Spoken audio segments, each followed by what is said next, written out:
Hello, this is Dark Macek giving a review for the Ancient Settlers' new EP, Autumnus. To start things off, this was a really cool EP by a new band. I believe this is their first release, and it's in a style I have not really encountered before.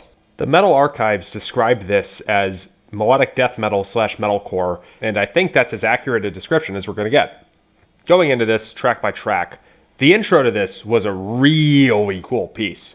It reminded me a bit of Everything Fades to Grey by Sonata Arctica and When Time Fades Away by Winter Sun.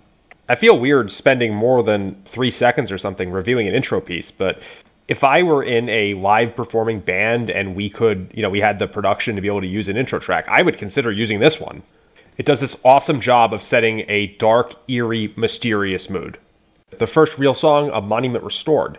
This starts off reminding me of the band Dragonland, totally different genre. That's a power metal band from Sweden.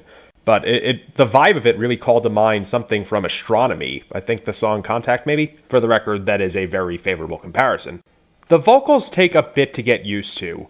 There's a weird mixture here of something that is both harsh and melodic. It's like he's kind of singing, but not singing a melody. Maybe this is a really cool new thing. I will say I think I would have preferred one style or the other, but the track is still cool and heavy and driving nonetheless. Worth noting, the vocals and the guitar solo are both pretty low in the mix, and that does detract a bit, but I would still love to go see this band live. On that note, when the song Die Around Me came on, one of my first thoughts was this would be a really kick-ass second song in the set. I'm really always thinking about these things in terms of how it would be to see the band live, with the really cool intro and the killer first track, and then the one that follows that up that's a bit slower, but still keeps the energy going really nicely. Very different vibes on this one than Dragonland. What I got out of this was something like Trivium meets Reroute to Remain era In Flames.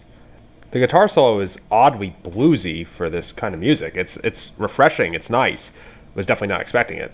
Similar to the last track though, the guitar solo is pretty low in the mix, and what should have been a kick-ass melodic outro is sadly a bit diminished by this. The song Diamond Eyes, first of all, it's in 3/4 time. This is extremely rare for this genre. I literally searched on Reddit for metalcore songs in 3/4 time and didn't come up with more than 15, so kudos to you guys for doing something new. The vibe of this really reminded me of Time by Winter Sun. Musically, they're not that similar, but it has this same kind of mournful feel to it. In keeping with the theme of how this would work out live, this would be a wonderful song to end a set with. I would totally go to this band's merch booth after to get a selfie with them. Production issues aside, this was a great first effort. I really look forward to seeing what this band does in the future, and I hope I get to see them live.